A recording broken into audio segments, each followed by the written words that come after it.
In the golden summer of Elmswood, a town where the scent of sunflowers floated on the breeze and twilight always arrived in shades of pink, Clara came home carrying nothing but a suitcase and a heart full of memories. She hadn't seen Eli in 3 years.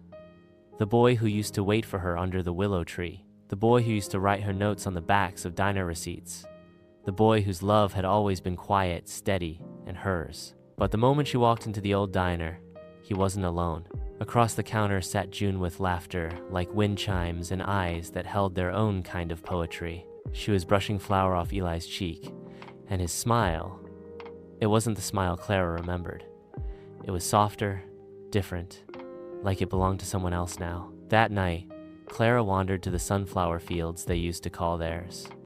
But this time, she didn't cry alone. Beautiful, isn't it? June's voice came from behind her, gentle as the breeze. It looks like the kind of place love never leaves. They talked until the stars spilled across the sky. June, with her spark, her vulnerability. Clara, with her scars and silent longing.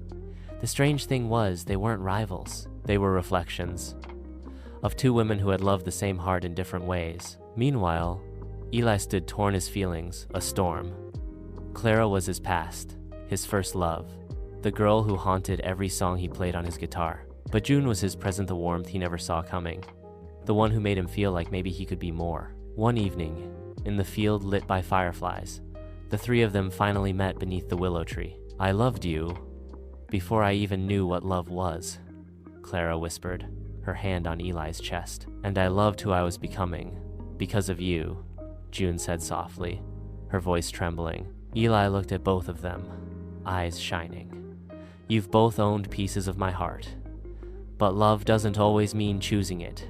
Sometimes means letting go." That summer, hearts bloomed and broke. And though not every love story ends with forever, the kind they shared left a mark so deep, Elmswood would remember it every time the sunflowers swayed.